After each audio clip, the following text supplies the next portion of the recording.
ज़्यादातर लड़कियां और औरतें टीवी सीरियल देखना पसंद करती हैं, पर यहाँ कियारा का हाल कुछ और ही था। कियारा सीरियल की सासों को ज़्यादा देखना पसंद करती थी। टीवी सीरियल की सास को देखकर कियारा इमेजिनेशन करती थी कि उसकी होने वाली सास भी कुछ इसी तरह की हो। ऐसे ही एक दिन, माँ, अनुपमा कितनी अच्छी सास है ना, वो अपनी बहू किंजल से कितना प्यार करती है। भगवान करे मुझे भी ऐसी ही सास मिले ताकि वो मुझे अपनी बेटी से भी ज़्यादा प्यार करे। सास तो तुझे तब मिलेगी ना जब तू शादी करेगी। शादी का नाम सुनकर तो तेरा मुंह बन जाता है। आई बड़ी सास की बात करने वाली। माँ, अभी मेरी शादी वादी की उम्र नहीं हुई है, कुछ दिन आराम से बैठ जाओ, उसके बाद देखेंगे। इस तरह से कियारा मुंह बनाकर वहाँ से चली जाती है। अब ऐसे ही कुछ महीने बीत जाते हैं और बहुत जल्द कियारा की बेस्ट फ्रेंड की शादी हो जाती है, जिसके बाद कियारा भी शादी करने के लिए हाँ कर देती है। अब तो तेरी फ्रेंड की भी शादी हो गई है। अब तो तुझे तेरी शादी से कोई एतराज़ नहीं है ना? तेरे लिए लड़का देखूं कि नहीं? हाँ माँ, आप मेरे लिए लड़का देख सकती हो, पर लड़की के साथ मेरी होने वाली सास को भी देखना। अब जानती हो ना, मुझे सास से कितना डर लगता है, और मैं चाहती हूँ कि मेरी सास बहुत अच्छी और बहुत प्यारी हो, बिल्कुल आपकी तरह। अब क्या था, कियारा के राज़ी होते ही कियारा की माँ उसके लिए लड़के देखने लगती है। इसी तरह से कियारा के लिए एक बहुत अच्छे घर से रिश्ता आता है। माँ, लड़का तो बहुत अच्छा है, पर ये तो सिर्फ लड़के की फ़ोटो है, मेरी होने वाली सास की फ़ोटो कहाँ है? मैंने आपसे कहा था ना कि मुझे लड़के से पहले अपनी होने वाली सास को देखना है। अब जानती हो ना, सास कितनी डेंजर होती है। अगर मुझे खड़ूस सास मिल गई तो मैं कैसे रह पाऊंगी ससुराल में? अरे बेटा, तुझे अपनी पूरी ज़िंदगी अपने पति के साथ रहना है, सास के साथ नहीं। वैसे भी सास की फ़ोटो कौन देखता है? मैं देखती हूँ, और जब तक मैं लड़की की माँ को देख नहीं लेती तब तक मैं रिश्ते के लिए हाँ नहीं करूँगी। इसलिए आप लड़के की माँ की फ़ोटो मंगवा लीजिए। कियारा अपनी ज़िद पर अड़ जाती है। बेचारी कियारा की माँ करती भी क्या, ना चाहते हुए भी वो बहाना करके लड़की की माँ की तस्वीर मांगती है। और जैसे ही कियारा अपनी होने वाली सास की तस्वीर देखती है तो वो इमेजिनेशन करने लगती है कि उसकी सास बहुत खड़ूस है, वो उसी घर के सारे काम करवा रही है और उस पर काफ़ी अत्याचार कर रही है। नहीं नहीं नहीं माँ, मैं इस लड़के से शादी नहीं कर सकती, और ना ही मैं इस घर की बहू बन सकती हूँ। माँ, मेरी होने वाली सास फोटो में इतनी डेंजर और डरावनी है, तो सोचो हकीकत में कितनी ज़्यादा खड़ूस होंगी। अगर मैं इस घर में बहू बनकर चली गई तो मुझ पर ये लोग कितना अत्याचार करेंगे। और आप तो जानती हो ना, सुबह 8 बजे से पहले मेरी आँख नहीं खुलती। मुझे सुबह 4 बजे उठने को बोलेगी, ठंडे पानी से नहाने को बोलेगी, घर के काम करवाएगी, और गलती हुई तो खूब मारेगी। नहीं नहीं नहीं, मैं इस घर में बहू नहीं बन सकती। कियारा बेटा, अगर तू इतना डरेगी सास से तो तुझे खड़ूस सास ही मिलेगी। हर किसी के चेहरे पर नहीं लिखा होता कि वो खड़ूस है या शरीफ। अब मुझे बता, मैं तुझे खड़ूस सास लगती हूँ क्या? माँ, बोलना तो नहीं चाहिए, पर तुम लगती नहीं, तुम हो ही खड़ूस सास। वैसे माँ, यहाँ बात ना मेरी सास की हो रही है, और मैंने कह दिया ना कि मुझे अपनी सास पसंद नहीं आई, इसलिए मुझे ये रिश्ता नहीं करना। आप मना कर दो लड़के वालों को। इस तरह से कियारा इतने अच्छे लड़के का रिश्ता ठुकरा देती है। अब ऐसे ही कुछ दिन बीत जाते हैं और उसके घर पर कुछ लड़के वाले उसे देखने आते हैं। बहन, आपकी बेटी तो बहुत सुंदर है, पर हमें हमारे घर के लिए ऐसी बहू चाहिए जो घर का सारा काम करना जानती हो। वैसे बेटा, तुम खाना तो बना लेती हो ना? बुढ़िया, मैं तुझे भी अच्छे से काट कर बना दूंगी। हे भगवान, आपने मेरी किस्मत में कैसी सास लिखी है, ये तो पहले वाले से भी ज़्यादा डेंजर है। इसने तो शक्ति सीरियल की प्रीतों को भी फेल कर रखा है। हाँ बहन, हमारी कियारा को सब काम आता है। आपको किसी भी तरह की कोई शिकायत नहीं मिलेगी। अगर ऐसा है तो हमें आपकी लड़की बहुत पसंद है। हमारी तरफ से इस रिश्ते को पक्का समझो। इस तरह से शादी की बात करके लड़की की माँ चली जाती है, पर मेहमानों के घर से जाते ही कियारा उस रिश्ते के लिए भी मना कर देती है। माँ, आप चाहती हो कि मैं ऐसे घर की बहू बनूं जहाँ मुझ पर अत्याचार हो? आपने देखा, ये मेरी पहली होने वाली सास से भी ज़्यादा खतरनाक थी। ये तो शक्ति सीरियल की प्रीतो की भी सास निकली। उन्होंने तो मेरे मुंह पर कह दिया कि घर का सारा काम करना होगा। अब बताओ माँ, मैं अकेली नन्ही सी जान कैसे करूँगी इतना काम? इसलिए आप ना माँ लड़की वालों को मना कर दो। अरे कियारा बेटा, तू अपनी सासों को देखकर ऐसी इमेजिनेशन क्यों करती है? कई बार ना हमारी इमेजिनेशन गलत हो सकती है। अब ज़रूरी तो नहीं कि जो इंसान खड़ूस दिख रहा है वो खड़ूस ही हो। माँ, आपको नहीं पता, पर मेरा सिक्स सेंस बहुत मजबूत है। मैं देखते ही पहचान जाती हूँ लोगों को। कियारा के सामने उसकी माँ भी घुटने टेक देती है और इसी तरह से कुछ महीने बीत जाते हैं। आखिरकार अमर नाम की लड़की का रिश्ता कियारा के लिए आता है और उसकी माँ को देखकर पहली बार कियारा को लगता है कि शायद वो जैसी सास चाहती है उसे वैसी ही सास मिल गई है। अमर की माँ देवयानी का शांत स्वभाव देखकर कियारा को बहुत अच्छा लगता है और वो रिश्ते के लिए हाँ कर देती है। फाइनली मुझे जैसी सास चाहिए थी, मुझे वैसी सास मिल गई। माँ, आपने देखा, मेरी होने वाली सास बिल्कुल अनुपमा की जैसी है। जैसे अनुपमा अपनी बहू से प्यार करती है ना, वैसे ही वो भी मुझसे कितना प्यार कर रही थी। मुझे ना बिल्कुल ऐसी ही सास चाहिए थी जो मुझे मिल चुकी है। इस तरह से कियारा शादी के लिए हाँ कर देती है और बहुत जल्द कियारा की शादी अमर से हो जाती है। पर ये क्या, बेचारी कियारा की इमेजिनेशन कि वो सुबह 9 बजे उठेगी, उसकी सास उसका ख्याल रखेगी, उसके लिए चाय लेकर आएगी और उसे बहुत प्यार करेगी। ये सब कुछ धरा का धरा ही रह जाता है और शादी की ही रात कियारा की सास उसे सख्त हिदायत देते हुए कहती है, बहू, हमारे घर की औरतें ना ही मुंह चलाती हैं और ना ही घर से बाहर जाती है, इसलिए कल सुबह 5 बजे उठ जाना और अब घर की सारी जिम्मेदारियां तुम्हारे ऊपर हैं। मुझे तुमसे उम्मीद है कि तुम अपनी जिम्मेदारियों को अच्छी तरह से निभाओगी। जी माँ जी। हे भगवान, ये मेरे साथ क्या हो गया? मैंने सोचा था कि मेरी सास ऐसी होगी कि वो मुझे पलकों पर बिठा कर रखेगी, अपने घर की रानी बना कर रखेगी।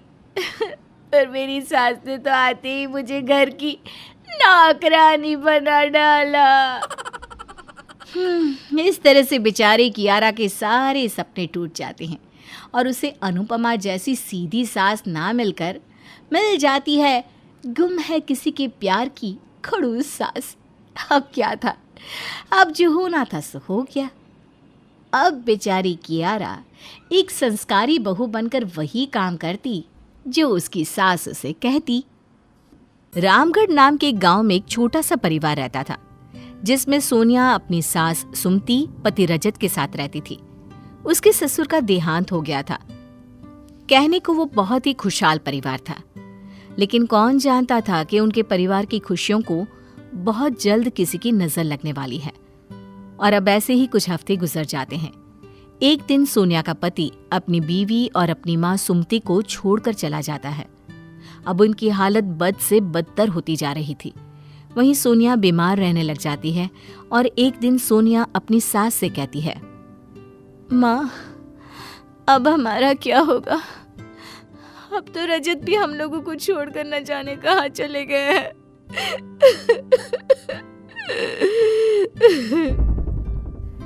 पता नहीं बेटा सोनिया, भगवान हमारे साथ क्या कर रहे हैं। पता नहीं क्या चाहते हैं भगवान हमसे। कुछ दिन गुजरते हैं। एक दिन एक सेठ सुमति के घर आता है और कहता है, सुमति बहन, आपके बेटे ने ये घर हमें बेच दिया है और अब आपको ये घर खाली करना होगा। क्या? मेरे बेटे ने ये घर भी बेच दिया और उसने अपने ऐश पूरे करने के लिए हमें रोड पर ला दिया? पर उसने ऐसा क्यों किया? पहले ही हमने सारे गहने बेच दिए हैं उसके लिए और अब हमें ऐसी हालत में छोड़कर भाग गया और अब ये घर भी बेच दिया। अरे पर क्यों किया रजत ने ऐसा? देखिए बहन, वो तो आप अपने बेटे से ही पूछ लें, मैं कुछ नहीं बता सकता। बस इतना बोलूंगा कि ये घर अब मेरा है, तो इसे खाली कर देना शाम तक। इतना कहकर सेठ चला जाता है और सुमति अपनी बहू से कहती है, बहू, जब तक तेरे बाबूजी जिंदा थे तब तक रजत ने भी कोई उल्टे काम नहीं किए, पर आज तो उसने घर तक बेच दिया। ये नहीं सोचा कि मेरी बीवी और माँ भी रहते हैं उस घर में, कहाँ जाएंगे। तेरी भी तबीयत आजकल ठीक नहीं रहती, पता नहीं क्या हो गया है तुझे। मेरे पास तो इतने पैसे भी नहीं कि तेरा इलाज करवा सकूं। माँ बस करो, चुप हो जाओ। जो होना था सो हो गया, अब होने को कौन टाल सकता है।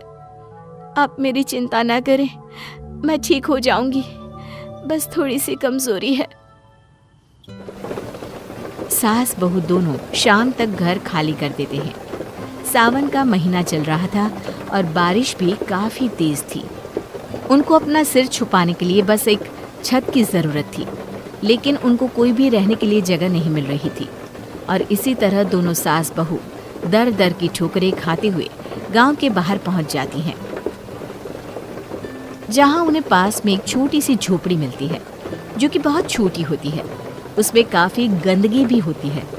ऊपर से उस झोपड़ी की छत भी टपक रही होती है।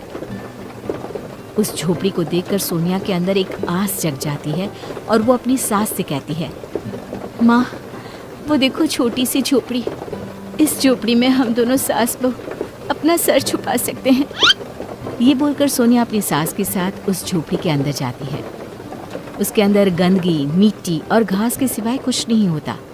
ये देखकर सुमती सोनिया से कहती है, अरे बहू, यहाँ कितनी गंदगी है और ये झोपड़ी कितनी छोटी है। इसमें हम खाना कहाँ बनाएंगे, सोएंगे कहाँ।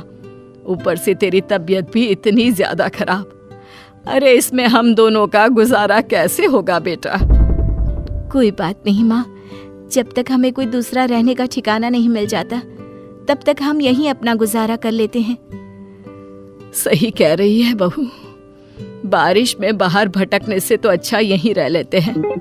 अब वो दोनों उस झोपड़ी में रहने लगती हैं। सोनिया अपनी सास के साथ मिलकर झोपड़ी की सफाई करती है, लेकिन ठीक जगह पर न रहने और ठीक तरह से खाना नहीं मिलने की वजह से अब उसकी सास की तबीयत भी खराब रहने लगती है। मम्मी जी की तबीयत काफी खराब हो गई है, पर उनके लिए दवाइयों का इंतजाम कहाँ से करूं? मैं तो खाना भी मंदिर से लेकर आती हूँ। आखिर कब तक ऐसे चलेगा? अब मुझे कुछ करना ही होगा। कमजोरी होने के बावजूद भी सोनिया काम की तलाश में अपने पास के गांव में जाती है और उसे वहां एक घर मिलता है, जहां उस घर की साफ सफाई करने का काम उसे मिल जाता है। अब वो वहां काम करने लगती है। ऐसे ही कुछ दिन बीत जाते हैं और एक दिन सोनिया अपनी मालकिन निधि से कहती है, मालकिन मुझे थोड़े पैसे चाहिए। लेकिन सोनिया, तुझे तो अभी ज्यादा टाइम नहीं हुआ है और तू अभी से मुझसे पैसे मांग रही है।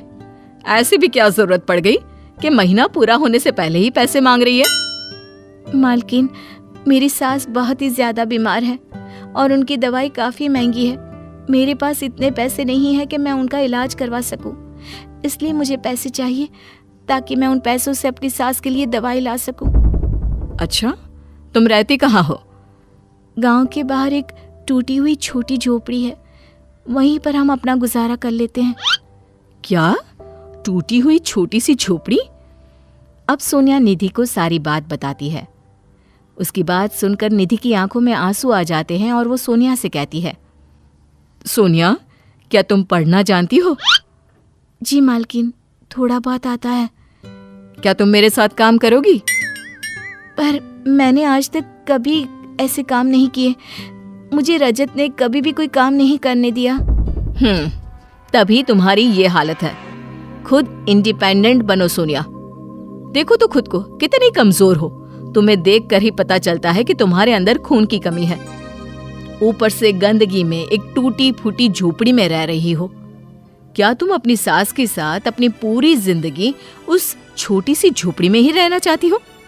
क्या तुम ऐसे ही गरीबी लाचारी का सामना करते हुए मरना चाहती हो, या अपनी सास को ऐसे ही बेबस, बीमार, लाचार देखना चाहती हो? नहीं नहीं मैम साहब, मैं चाहती हूँ कि जो खुशियाँ मेरी सास को उनके बेटे से ना मिली, जो सुख रजत जी उन्हें ना दे सके, उस सब मैं अपनी सास को दूं। मैं चाहती हूँ कि मेरी सास एक बार फिर से खुश रहे। निधि की बातें सुनकर सोनिया को एहसास होता है, जिसके बाद वो अपने आने वाले कल के बारे में सोचती है और काम करने के लिए मान जाती है। सोनिया अपनी मालकिन से कहती है, वैसे क्या काम करना होगा मुझे? फिलहाल कुछ नहीं, अभी तुम अपनी सास को यहाँ लेकर आओ, उनका इलाज करवाते हैं। सोनिया अपनी सास को लेकर निधि के घर आ जाती है। अब निधि सुमति का इलाज करवाने लगती है और एक दिन निधि से सुमति कहती है, निधि, तुम हम लोगों की इतनी मदद क्यों करती हो? माँ जी, मेरा इस दुनिया में कोई नहीं है और जब मुझे सोनिया मिली तो मुझे इसके अंदर एक अपनापन सा लगा। आज के समय में कोई किसी के लिए इतना नहीं करता, लेकिन तुमने हमारे लिए बहुत किया बेटा। माँ जी, मैंने आपको अभी बताया ना, मेरा कोई भी नहीं है। खुश रहो बेटी, भगवान तुम्हें सारी खुशियां दे मेरी बच्ची। सुमति के मुंह से बेटी शब्द सुनकर निधि की आंखों में आंसू आ जाते हैं और वो सुमति को गले लगा लेती है। रोते हुए कहती है, क्या मैं आपको माँ बुला सकती हूँ? अरे बेटी, तुम भी तो मेरी बेटी ही हो। और अब निधि सोनिया को अपनी बहन की तरह रखती है और सुमति को अपनी माँ की तरह। सोनिया और सुमति का साथ पाकर निधि को ऐसा लगता है मानो उसे पूरी दुनिया मिल गई हो।